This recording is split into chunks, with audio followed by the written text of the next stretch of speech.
The Dallas Mavericks have a chance to hit the 70-win mark this season, which is something that only one other team in NBA history has accomplished, the 1995-96 Chicago Bulls. After Michael Jordan returned to the team in March of the previous season, the Bulls were knocked off by the Orlando Magic in the Eastern Conference semis. But that only made them hungrier when they came back to begin the next campaign. Now we'll dip into our archive footage as Ron Burke gives us a look back at that historical run.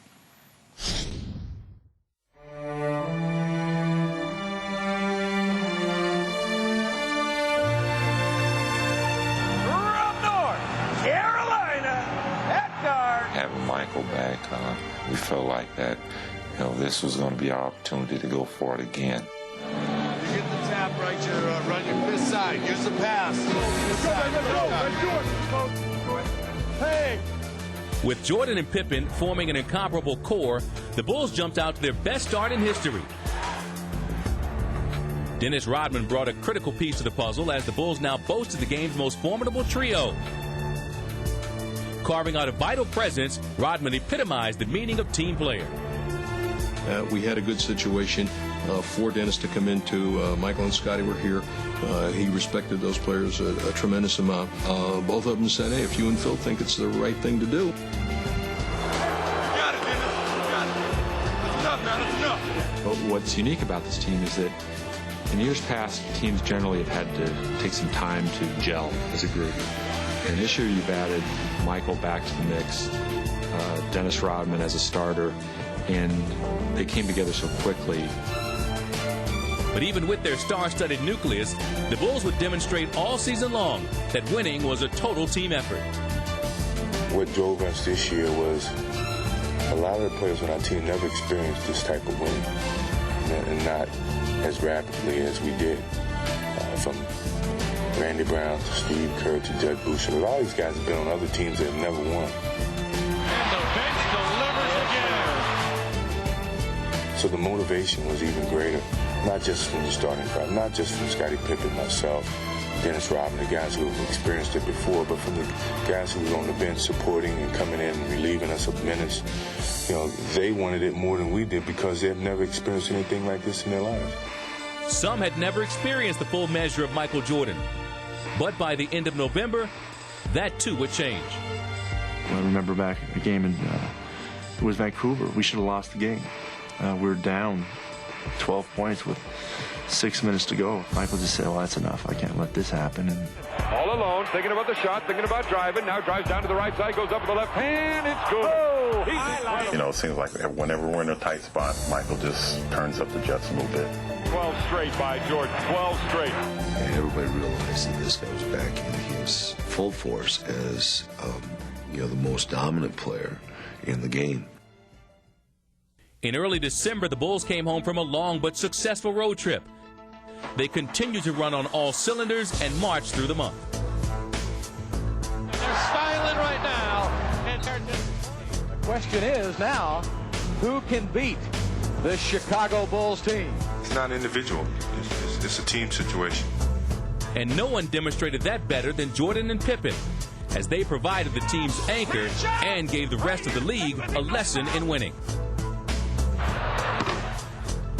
Bulls are toying. Yeah, I gotta help. I gotta get the ball. I gotta go. Spencer and Jordan picked it off. Behind the back. Oh, yes, sir. Wow. Well, we had a ball club that could hurt you in a lot of different areas, whether it was beating you on the boards, beating you defensively, or beating you in a transition game. For all of Chicago's heroics, winning came down to the basics. It's pretty to have a shot or a dunk or, a steal in a run-up, but really the things that provide you those things are the nuts and bolts of basketball, and that's hard teamwork. Now listen, if I call a 10 defense, match up and play 10 full-court defense. You're only as good as your weakest link. 10 given points at 8 minutes gone the first quarter. As the Bulls continued to pile up the victories, their success seemed to come at will. We just breezing along. But you always, in the back of your mind, you realize you get off to a good start. And we kept going. And the next thing you know, it's all-star break, and we just sitting out there by ourselves.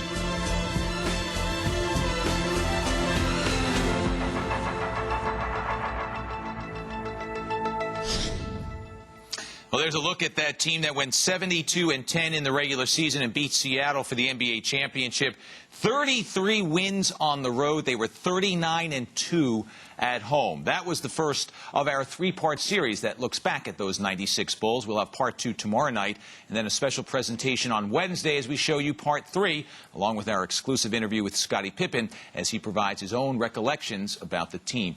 Jim, what do you remember most about that club? What stands out for you? The thing that stands out the most for me, obviously they were a great collection of talent, but I think one of the things that stands out when you think about that team is how they all just came together, and a couple of the guys spoke about that during the piece, the ability to put everything together so easily and start the season that way and catch the snowballing effect and continue to play. Now, granted, they had a lot of good talent, but still, to put a lot of talent on the floor, you still have to get it to mesh, and that was the thing that I think, past the talent, made them that good. And we heard Jerry Krause talking a little bit about it in the beginning of that piece. They went out and got Dennis Rodman. Right. They traded Will Perdue to San Antonio. And they knew what they were getting. Sure. They had to run it by a couple of guys, and he fit in perfectly. Toward the end, got a little crazy. I'm not sure how many hair colors we saw in that piece, but it was up to 3 or 4. he led the league in rebounding again and kept quiet for the most part that season. Well, see, and the key, I think, becomes, Matt, when you have a great leader like you have in Jordan, and then you have a guy like Scottie Pippen who's right up in there, and not quite at that level, but another leader like Jordan. And I think one of the key things becomes a guy like Rodman back then comes in with all the hair colors and all the things he's going to do, the extravaganza that he's going to bring on and off the floor. But he fit in, and when he was between the lines, I mean, he played hard. He got the job done. He rebounded. He was an integral part of what they needed to do from a statistical standpoint, rebounding the ball and also playing defense. So you take the act away, and he's a little crazy. You take it back on the floor, still a little crazy, but got him to work. Absolutely. So he won the rebounding title that year.